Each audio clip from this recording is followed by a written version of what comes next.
Bago po tayo umupo, pwede po bang buksan po natin ang ating mga Biblia sa 2 Kings chapter 4. Medyo mahaba po ang ating pag-aaralan ngayong umaga. It is from verse 8 hanggang sa 37. Gusto ko pong basahin sa ating kalagitnaan at sundan niyo po ako magmula po sa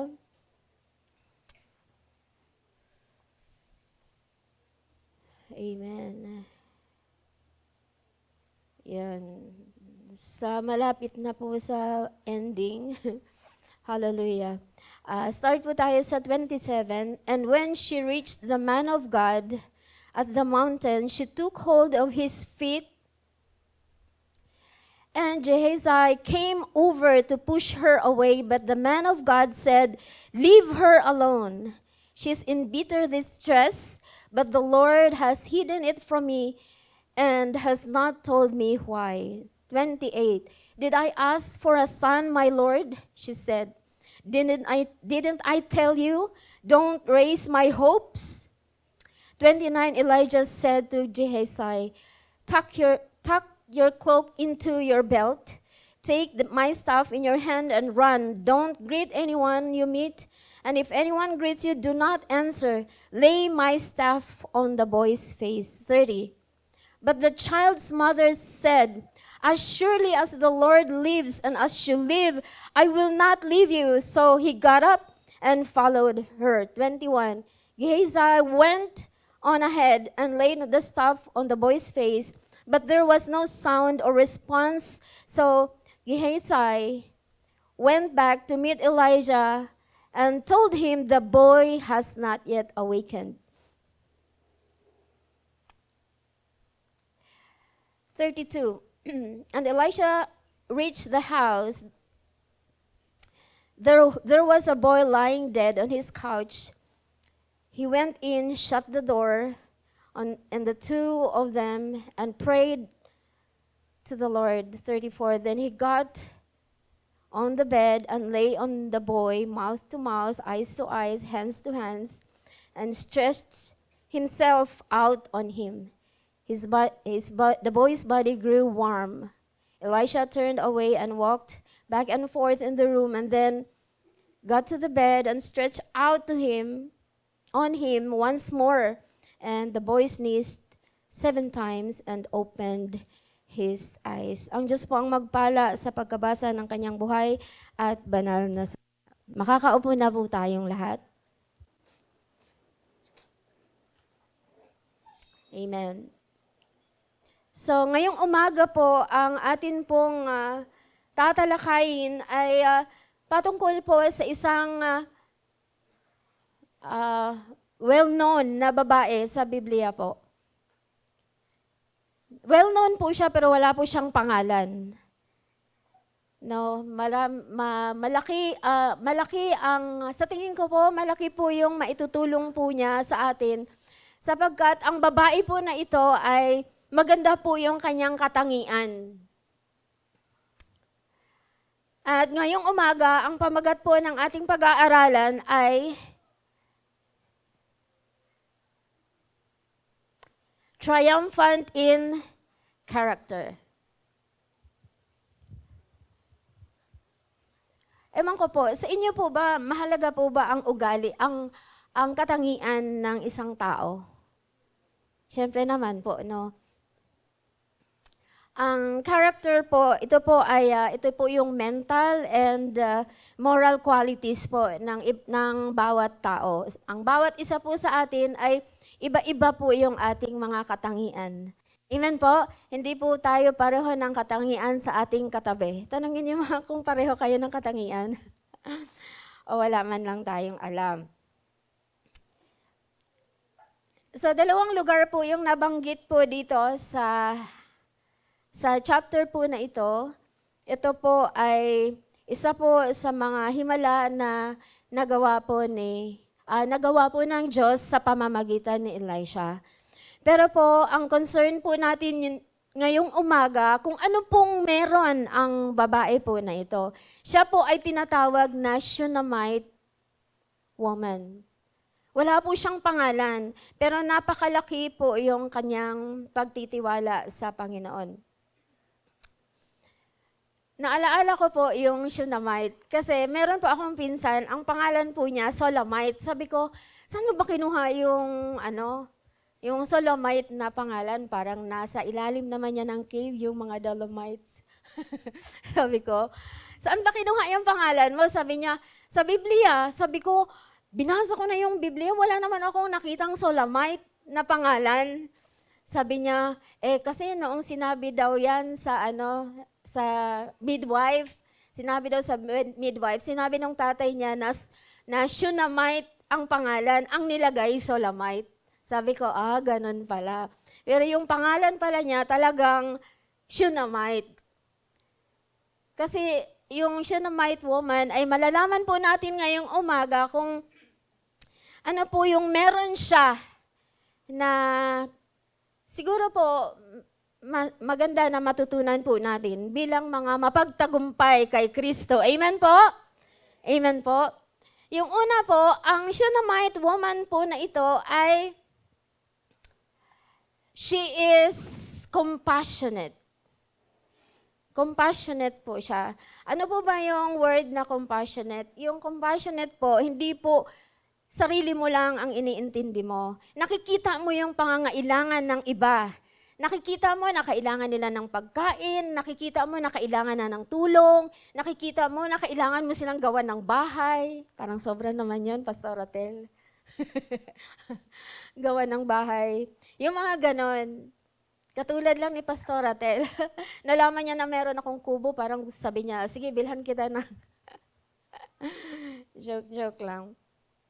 Anyway po, meron po talagang ganon. Ang babae po na ito, compassionate po siya. Kasi base doon sa story, doon sa unang mga verses, gusto ko po siyang basahin sa inyo. Ang kwento po nun, nakikita po niya itong si Elisha, na pumupunta po talaga doon sa lugar nila. Kasi di ba ang propeta ay siya yung messenger ng Panginoon. So sa lugar nila, pumupunta siya. Ngayon, nakikita niya palagi ito. Kaya itong babae na Shunammita, ini-invite niya para kumain sa kanila. Pero sabi niya sa asawa niya, alam mo ba, Han, itong tao na ito, nakikita ko siya talaga ay banal na alagad ng Diyos. Sabi niya, kayahan kung pagawan natin siya ng kwarto, ng lugar. Para kapag dumaan siya dito, meron siyang lugar kung saan pwede siyang mamahinga o pwedeng i-relax niya ang kanyang sarili. At ang asawa po niya ay pumayag na gawan. Di ba yung mga bahay po dati ay yung nakalimutan ko lang pong kumuha ng picture, pero parang ini-slice lang yung bundok. Tapos yung sa taas nila pwede pang malagyan ng mga kwarto. Unique po yung bahay po nila noon. In other words, nagkaroon po siya ng kwarto. Yung kwarto niya, meron ng bed, meron pang mesa, meron pang lamp. Kompleto po yung kwarto niya. So sa tuwing pumunta po siya sa Shunem, siya po ay namamahinga doon sa bahay nitong Shunammite woman. Tapos siguro sa favor, kumbaga, dahil ang base po doon sa kwento, ang babae po na ito ay meron po silang kaya. No, mayaman po sila, meron po silang mga maraming mga tumutulong sa kanila. Pero siya, iyon yung nakita niyang role para maitulong niya doon sa lingkod ng Diyos. Amen po. Naisip niya yon na pakainin, naisip niya na gawan ng lugar. Kaya ako po, naisip ko po, siyempre kami mga missionary, pag pumunta po kami sa mga lugar, meron po talaga kaming nai-encounter na mga tao na ganon. Yung sasabihin nila na, Ay, hindi po, dito po muna kayo. Dumaan po muna kayo sa amin. Kumain po muna kayo. Kasi baka kanina pa po kayong naglalakad sa init. Meron po talagang ganon. Amen po. Iyan po ay service din po natin yan sa Panginoon. Amen po. Yung nakikita mo kung ano yung pangangailangan, nakikita mo na kailangan ni pastor ng assistance.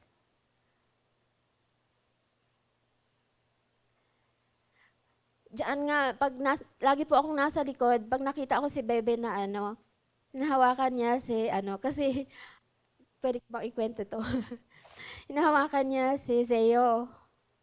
Zeo ba, Zoe? Zeo. Sabi ko, Be, ini-enjoy mo yung na-enjoy mo naman yung pag-assist ba kay Zeo. Sabi niya, oo, kasi sinabi to ni Lord sa akin eh. Sabi ko, ministry din yan. Kasi ina-assist mo yung pastor mo. Ina-assist mo yung asawa ng pastor mo. Alam mo na hindi niya magagawa yung gawain niya sa Panginoon kung hindi mo siya tutulungan. Iyan pong bagay na yan ay ministry din po yan. Amen po. Hindi lamang po ang pagmimisyon ang ministry. Di ba ba? Sa loob ng church, meron din po tayong pwedeng gawin. Meron mga tao na nahihirapan. Ano ba ang pwede kong gawin? Parang butas na tong upuan ko sa kakaupo ko. Ganon pa rin. Ganon at ganon ang ginagawa ko linggo-linggo. Binuputas ko na yung mga upuan. Alam niyo po, lahat po sa atin, meron po tayong pwedeng gawin. Naniniwala po? Palakpak nga po yung mga naniniwala. Meron po.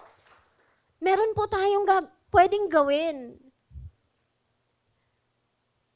Sabi ko, hanga ako dito sa babae na ito. Kasi marami ngayon sa mga tao, wala din silang pakialam, bahala kayo dyan, nainitan kayo. Hindi man lang masabi na, uminom muna po kayo ng tubig. Pero alam niyo po, sa pagmimisyon po namin, na-experience po namin yan. Merong magpapainom, merong magluluto para pakainin kami. At nagagalit pa pagka hindi kami kumain. Kaya noong nakaraan sa misyon po, nakakataba. Kasi maraming magpapakain. Sa bagay, meron ding mga panahon na hindi ka pinapakain. Pero meron pong mga taong masaya po sila kapag ginagawa nila yon. Bakit? Kasi natuklasan nila sa buhay nila na ito yung magagawa ko sa mga lingkod ng Diyos. Kasi wala akong ibang alam na gagawin. Hindi ko alam mag-share. Hindi ko alam paano gawin yung mga bagay na yon. So habang pinag-aaralan ko pa yon, meron pa rin akong magagawa sa Panginoon. Amen po ba? Amen po? Ayaw niyo na po? Yan. So, actually po, sa atin pong mga DJ, parang nai-enjoy niyo naman po. Meron po akong mga nakikita na hindi sila masyadong active ngayon. Ngayon po ay nasa lansangan na rin sila. Nabalitaan ko po noong nakaraan, na sila, yung pumupunta na sila sa iba't ibang lugar, sa lugar po ng mga kadijin nila. So, alam niyo po, yung mga bagay po na yan, nakakawala po yan ng pagod. Amen po? Kung hindi niyo pa po na-try, sabihin niyo po sa DJ head niyo, doon po kayo sa amin.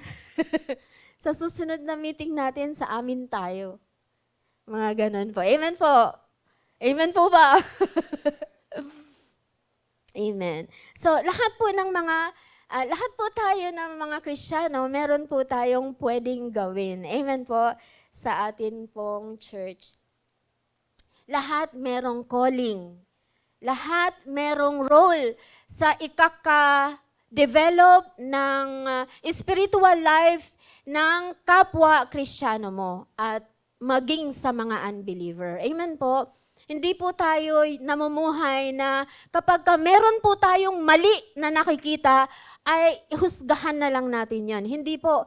Kapag may nakita po tayong ganon, doon na po kikilos po yung kung ano po yung pagmamahal ng Diyos na natanggap po natin, mamahalin din po natin sila at ipapanalangin. Amen po?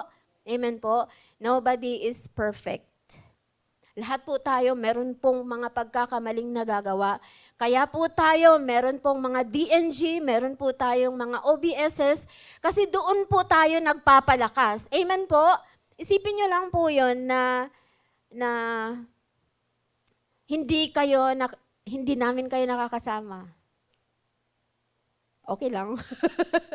Siguro yung iba sinasabing okay lang. Pero alam niyo po, kakaiba po talaga na merong isang time na magkakasama po tayo at nagkakatulungan. Amen po? Amen. Sasabihin po natin sa ating katabi, concern ka ba sa akin? Ano po ang sinagot? Ayun. Concern daw po ba? Ayun. Simula ngayon, ipagpipray mo na ako. Hindi ba? Sige po, yung tinanong po natin at yung sumagot po sa atin, siya na po yung ipanalangin po natin. Amen po? Amen po. Alam niyo po ba, napakalaki ng nagagawa ng panalangin ng bawat isa sa atin. Maraming mga tumino dahil po sa panalangin po ng bawat isa sa atin. Amen po. Maraming mga umayos na mga pamilya dahil merong nananalangin. Kaya sabihin mo sa katabi mo, ipanalangin mo ako. Amen. So yung unang point po ay compassionate, no? Panalo sa pagiging mapagmahal. Amen po. Concern sa iba. Pangalawa po ay yung word na contented. Sabi po doon sabi po sa verse na yon, noong isang araw na si Elisha po ay bumisita doon, meron na siyang room. Amen po. So namahinga po siya doon, pinakain po siya. Tapos sinabi niya sa katulong niya, puntahan mo nga yung Shunammite woman. Sabi niya sa mga paghihirap niya sa atin at sa malaking tulong niya sa atin, dapat meron tayong magawa sa kanya. What more? Tapos pumunta na yung katulong and then sinabihan siya. Alam mo ba anong reply niya? Sabi niya, I have a home among my own people. Okay na yon, sabi niya. Kasi sinabi ni Elisha sa kanya, baka gusto mo na tutulungan ka ng hari, baka meron kang concern, or baka mamaya sa commander ng army, baka kailangan mo ng tulong, pwede natin silang sabihan. Pero ang sinabi niya, I have a home among my own people. Okay na yon. She is contented. Actually, pag merong connection, dapat i-grab na niya yung opportunity para mas magiging malawak yung kanyang territory. Tama ba? Pero hindi niya ginawa yon. Sinabi niya na okay na yon, nakasama ko ang mga kamag-anak ko, kasama ko ang pamilya ko, okay na yon. Wala na kaming iba pang pangangailangan. Alam niyo po, yung pagiging kontento ay nagpapakita yon na masaya ka kahit yung hindi naman lahat nasa'yo. Amen po. Kontento ka na ang TV mo hanggang ngayon parang buntis pa. Kasi di ba ngayon payat na, flat na. Tapos yung TV mo ay buntis pa, di ba? Amen po. Hindi ka na insecure, hindi ka na stress na ang cellphone mo ay di ganon, parang wala nang ganon.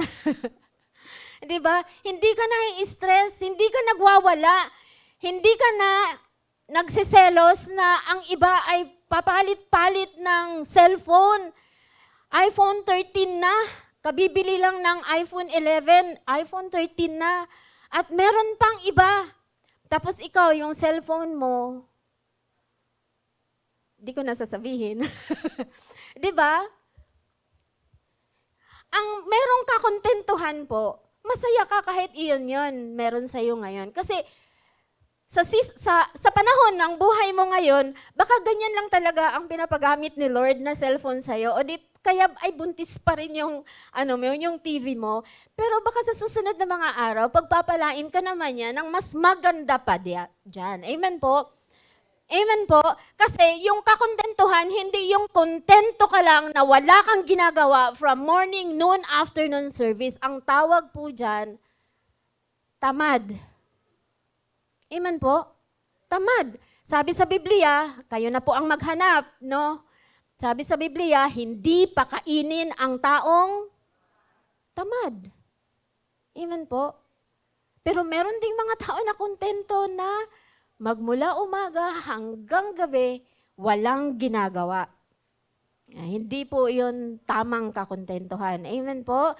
Ang isang tao na contented sa buhay niya ay meron siyang ginagawa, nagsusumikap siya, pero masaya siya kung ano yung meron siya ngayon. Amen po? Amen. Ang kakontentuhan po ay naglalagay sa puso at isipan mo ng kapayapaan. Payapa ka. Diba? Oh, is, bakit masaya ka pa rin? Diba wala namang kayong mga ganon. Itong tao na to, masaya pa rin tingnan kahit na hirap siya. Parang wala kang problema. Di ba? May nagtanong na sa inyo ng ganon. Parang wala kang problema, pero ang dami mong problema at sa tingin mo ay mabibigat ang problema mo. Bakit ka confident? Kasi Kristiyano ka eh. Nagtitiwala ka sa Panginoon. Amen po? Pwede po bang palakpakan ng Panginoon? Ang taong kontento, masaya. Kahit ang ulam ay kangkong. Diba? 3 in 1. Kasi po, alam niyo po ba, meron po akong kakilala. Ang yaman po nito. May mga gold. Pero po, alam niyo po ba kung ano lang ang pwede niyang kainin? Kangkong pwede. Lahat ng pwede niyang bilhin, lahat ng klaseng karne, pwede na dapat niyang kainin kasi noong mahirap pa sila, hindi naman nila nakakain. Pero ngayon po, hindi na po pwedeng kainin. Kaya magpasalamat po tayo na ang inuunam lang natin ay talbos na merong sausawan. Ang dami pa nating nakakain. Hahaba po ang buhay po natin. Amen po? Amen. Masaya pa rin. Tapos, ang inyong relasyon, mas lalong magiging matibay. Kasi kontento kayo eh. Ang mag-asawa, hindi sila nag-aaway. Bakit ganito? Alam mo naman na ang dami-daming utang, ikaw ang nag-utos sa akin na uutang tayo, tapos ngayon ito yung bibibigay mo. Ano naman ang ibabayad ko? Ano naman ang ibibiling bigas? Ano naman? So gano'n, nagwawala ka na. Pag meron kang kapayapaan, tahimik ka lang, nananalangin ka lang, kahit na maliit to, halika na nga, ipanalangin nga natin para mag-cash siya to. Kasi alam mo ba, ang laki nung babayaran nating utang. O sige Han, manalangin na lang tayo. Maganda po ba yon? Mas maganda po yun. Kaysa mag-aaway na kulang to. Ano bang ginagawa mo kasi? Bakit kulang to? Tapos magbintang ka na, nagiinom ka, no? Hanggang sa humaba na ang kwento. Pero po, kapag kontento po tayo sa kung anong meron, marunong kang mapasalamat sa kung anong meron ka, wala pong away na mangyayari. Amen po? Payapa po ang family. Tapos, pagka nanghingi ang anak mo, alam mo na wala kang ibibigay. At napakatalino mo. Sinabi mo lang sa anak mo na, sige, kailan na ba kailangan yan? Bukas po, ma. Halika, manalangin muna tayo kasi alam mo, lahat ng mga bagay na yan, pinanalangin natin. Amen po? Tama po bang gawin yon? Oo. Pag wala ka namang alangan naman sabihin mo sa anak mo, tumahimik ka, wala tayong pera. Diba? Di away na naman kayo. Amen po? Maging wais. Tapos, ang taong kontento, alam niya kung ano yung gusto lang niya at ano yung kailangan niya. Example po, gustong bumili ng sapatos. Bagong sapatos. Bakit luma na yung sapatos? Totoo naman. Kasi luma na yung sapatos, mga 3 linggo na. Tapos, meron kang kailangang bilhin para sa bahay mo. Kasi tumutulo na sa kusina, dapat makabili ng kahit 2 o 3 yero. Para hindi mababasa yung nagluluto sa kusina. Alin ang uunahin mo? Sapatos o yung yero? Siyempre yung yero, kasi kailangan yon. Yung sapatos, tingnan mo na lang muna sa shop. Tingnan mo na mag-sale ng 95%. Mga ganon. Minsan pag nag-aapura tayo, nabibili pa natin ng mahal yun eh. Pero pag marunong kang maghintay at unahin yung mga pangangailangan talaga ng pamilya, maaabutan mo yun. 97% ang discount. Di ba napakamura na? Yan ang mga wais. Amen po. Pero kung madami kang pera, go lang. Walang problema doon. Pero pag kailangan mong mag-budget, huwag kang makipag-away. Maging wais ka lang. Amen po? Amen. Basta masaya lang. No? Ang isang kontento na tao ay masaya lang.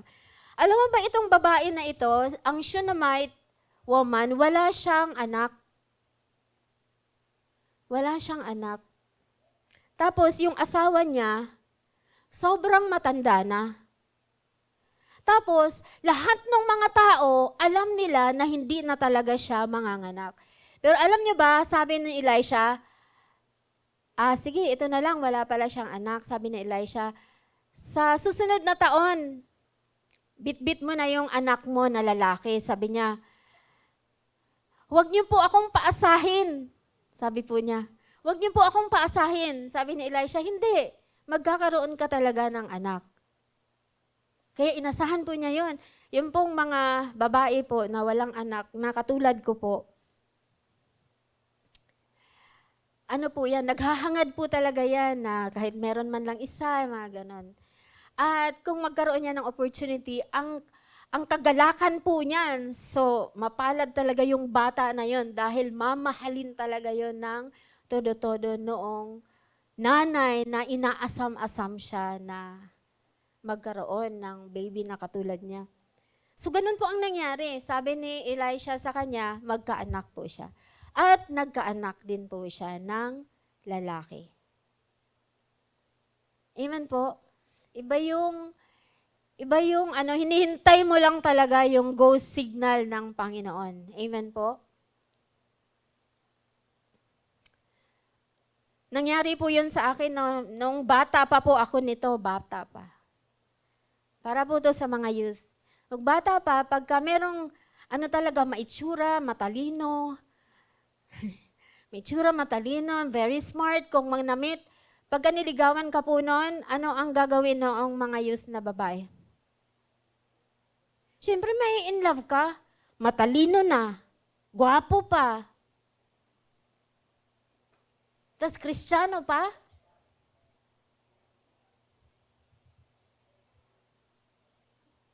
Pero po, noong time ko po, sabi ko sa papa ko, ay hindi talaga pang, sasagutin ko na po talaga yon. Kasi total naman, kasama sa church naman yon, sabi ko. At saka president namin yon. Sasagutin ko na talaga yon. Sabi ng mama, nag-away po silang dalawa, mama ko at papa ko, ano ba yung anak mo? Kanino ba nagmana yan? Sabi ko, hindi. 4th year na ako, 16 years old po ako noon. Basta malapit na February, kailangan meron akong, sa church naman po nang gagaling okay lang po yun. Di po ako sumunod sa papa ko, sabi niya, nak, tingin ko noong tao na yon, 1 linggo lang kayo. Sabi ko, hindi po, kasama po yan sa church, hindi niyo po ba alam? Sabi niya, oo nga, nakikita ko nga, pero 1 linggo lang kayo niyan. Sabi ko, di naman po siguro ganon. Sinagot ko po. Nagmamadali po ako. Kasi ito na, kay Lord na to. Pero ako lang pala ang may gusto. Kasi maitsura na, matalino pa. Si AT Commandant, grabe. Sabi ko, hooray, ito na. Tapos president sa youth, ha? President sa youth. Sabi ko sa papa ko, pa, nasagot ko na. Ang papa ko nakasimangot lang. Sabi niya, total, ginawa mo naman yan. Ikaw naman ang masasaktan. Sabi ko, bakit napaka-negative naman ng papa ko? Yung pala kinilatis talaga niya yung lalaki na yun, ang hindi ko alam. Ngayon po, after 1 week po, naglalakad po ako sa namin, sa mismong town proper. Tapos po, sa akin pong paglalakad ay sa harap, dahil mabilis po ako, sa harap ko meron po akong naabutan. Aba, sabi ko, napaka-close naman itong mag-boyfriend na ito. Sabi ko, lumagpas ko. Paglingon ko, teka lang, parang kilala ko yun. Bakit nagkaganito? Sabi ko, president namin to. Hindi ko alam kung maiyak ako. Umatas mo na ako. Kasi hindi na ako napansin kasi loving sila. Ako napaka-conservative ko eh. Tapos ito, close na close. Tapos kinumpara, nasa likod po ako dito sila. Kinumpara ko ang sarili ko. Sabi ko, siya matangkad. Ako mapunggok. Siya maputi. Ako brown. Na-insecure po ako. Ngayon, sabi ko, sige, tapusin natin to. Sabi ko, uy, hello! Pagkatapos ko pong mag-hello, nagmamadali na po ako. Hindi ko po alam anong gagawin. Ba't ba ako nag-hello? Hiwalay na po. Tama po ang papa ko.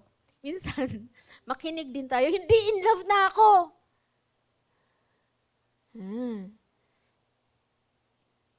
Pasaway lang talaga. Ba't ba tayo napunta doon? Amen. So kakaiba yung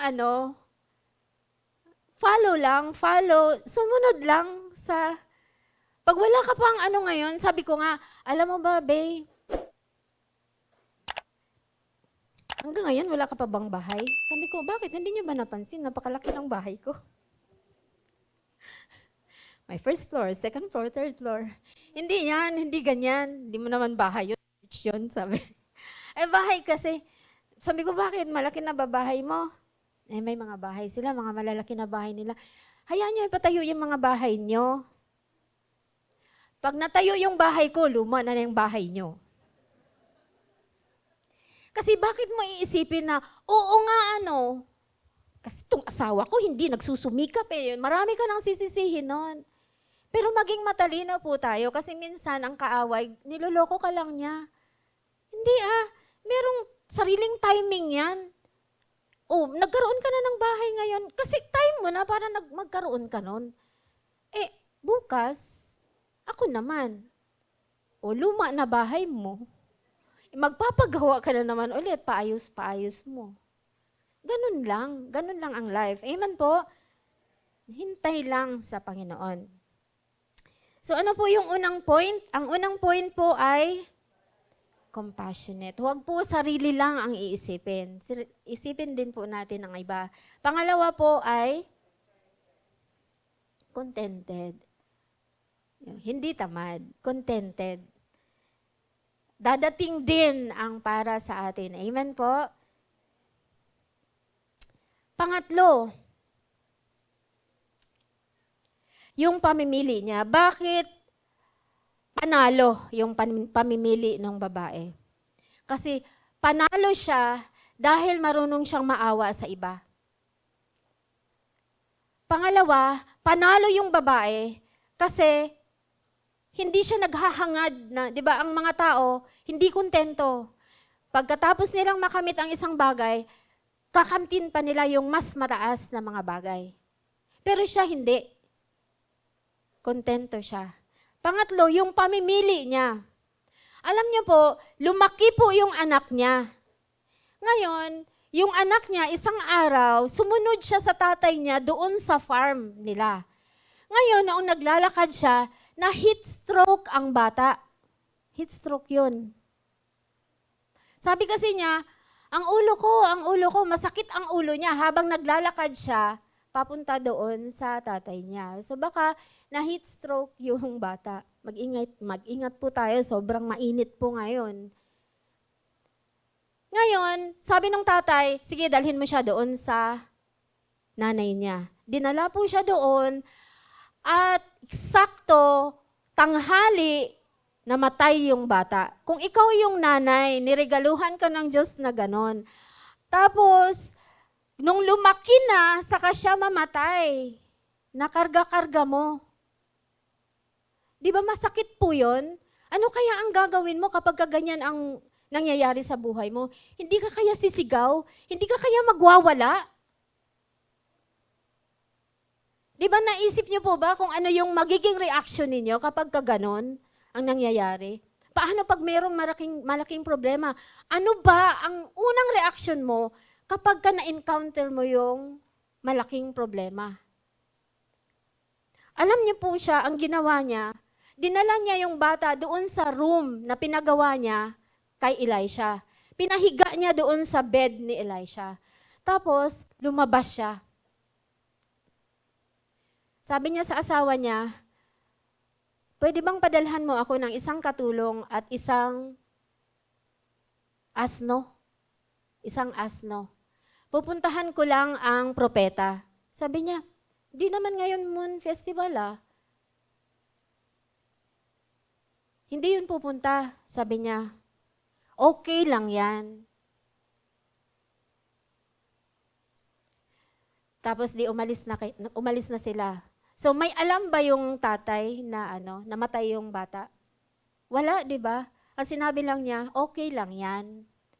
Ngayon po, nung nandoon na po siya sa Mount Carmel, malayo pa lang, nakita na po siya ni Elisha. Sabi ni Elisha, sige, salubungin mo siya, tanungin mo kung kamusta na ang mga anak niya, kamusta na ang asawa niya, ang hanapbuhay niya, ang anak niya. Tinanong po siya, kamusta na po kayo? Kamusta na po ang asawa ninyo? Kamusta na po ang anak ninyo? Ano ang sagot niya? All is well. Pag kayo po, kasi yung anak ko, siguro nagwawala na po kayo sa lahat ng tao para ibalita na wala na ang anak. Pero siya sabi po niya, all is well. Pero noong lumapit po siya kay Elisha, nanigluhod po siya, hinawakan po niya ang paa ni Elisha. Sabi niya, di ba sinabi ko po sa inyo, huwag niyo po akong paasahin. Kaya alam na ni Elisha na namatay yung bata. Sabi niya, as long as the Lord lives and as long as you live, di kita iiwanan dito hanggat hindi ka sumama papunta doon sa amin. Sumama po si Elisha. Pinanalangin niya po yung bata at nabuhay po yung bata. Doon po tayo sa ugali ng babae. Napakaganda po na matutunan po natin yon. Na kapag merong problema, nagwawala lang tayo kaagad.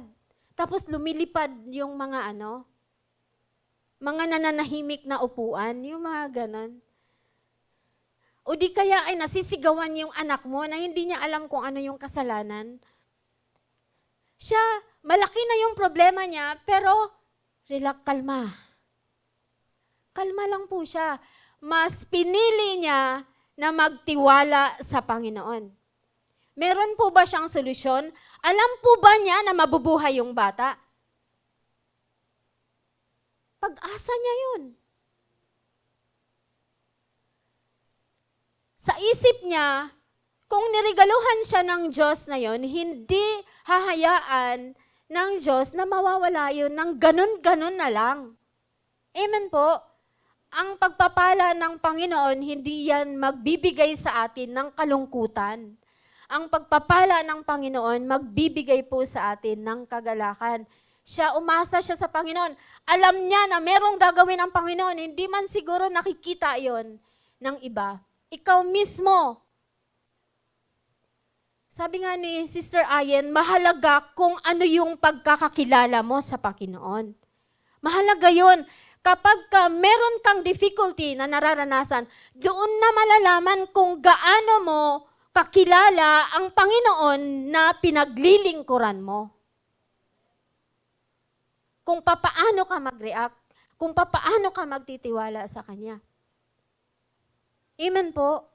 Amen po. Kung tayo po ganon, malamang ang Panginoon hindi siya mag-atubili na gagawan ng pabor ang bawat isa sa atin. Amen po? Amen po? Trust Him. Trust the Lord. Pagtiwalaan siya. Kaya nga tayo naging Kristiyano po eh. Kakaiba po tayo kung kumilos, ikumpara po sa hindi mga nakakakilala. Kung meron man po sigurong mas relax na nilalang sa mundo na ito, yun na yung merong pag-asa at merong pagtitiwala sa Diyos na buhay. Amen po? Pwede po bang palakpakan po natin ang Panginoon? Ang galing. Sabi ko, grabe, di man lang siya nagwala. Naalaala ko po, sana huwag magalit sa akin si Sister Susan, naalaga-ala ko po, nasa kampo kami noong namatay po yung nanay ni Sister Susan.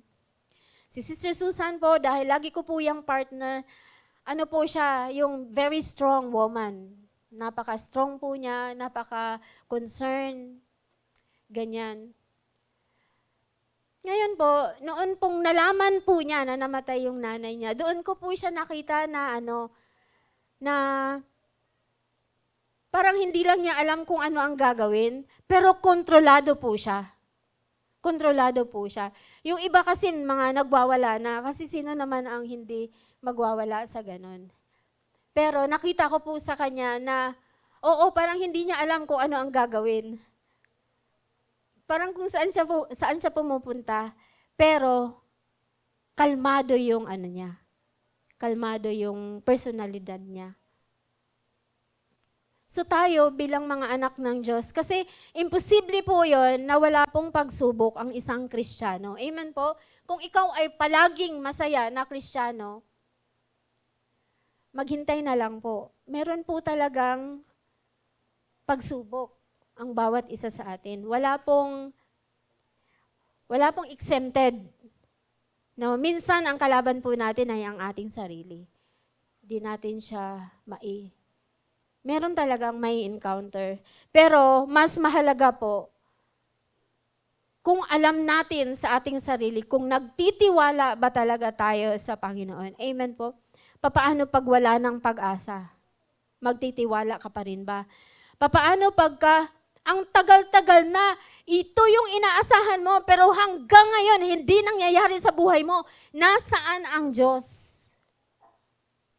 Kasi ito yung bagay na talagang lagi mong inilalapit sa Diyos, pero hanggang ngayon, hindi pa nangyayari sa'yo. Give up ka na ba? Paano kapag ka naisip mo na parang wala namang pakialam ang Diyos sa akin?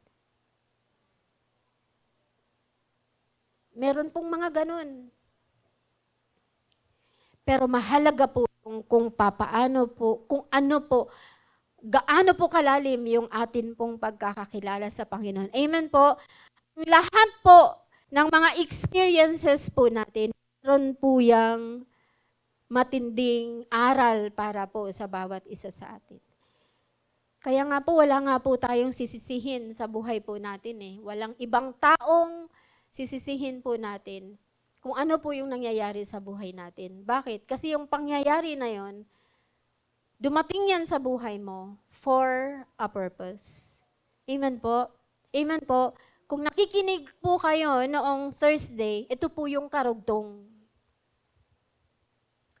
If you don't understand, if you don't see His plan, if you can't trace the Lord's hand, trust the Lord's heart. Amen po. Tiwala sa puso ng Diyos. Kasi never po niya tayong pababayaan. Amen po. Amen po. Hallelujah. Para po sa ating conclusion, be concerned not for yourselves only, but for others as well. So, kung tayo po ay yung simpleng pamumuhay, tayo nga po ay living Bible po, di ba? Living Bible po tayo. So, huwag po tayong maging concerned lang sa ating sarili, kundi magiging concerned din po tayo sa iba. Pangalawa, yung mga material na mga bagay po, hindi naman totoong pasaya po yan ng buo sa atin. Kaya maging kontento lang po tayo sa kung ano po yung binigay ng Lord sa atin. At hintayin na lang po natin kung ano po yung mga pabor na gagawin ni Lord sa bawat isa sa atin sa ating pagpapatuloy sa paglilingkod sa Kanya. At yung pangatlo ay maisip po sana natin na yung lahat ng mga magagandang bagay sa mundo ay kung meron man po tayo nun, we are going to use them for the glory of God. Amen po. Not for ourselves only, but for the glory of God. Pang-apat po, kung mas matindi po ang ating mga nararanasan sa buhay, hindi ko po alam kung ano po yung inyong mga problema, ano po yung inyong nararanasan, refuse to panic. Huwag po tayong mag-panic. Relax lang. At itiwala po natin sa Panginoon ang lahat. Amen po? Amen po?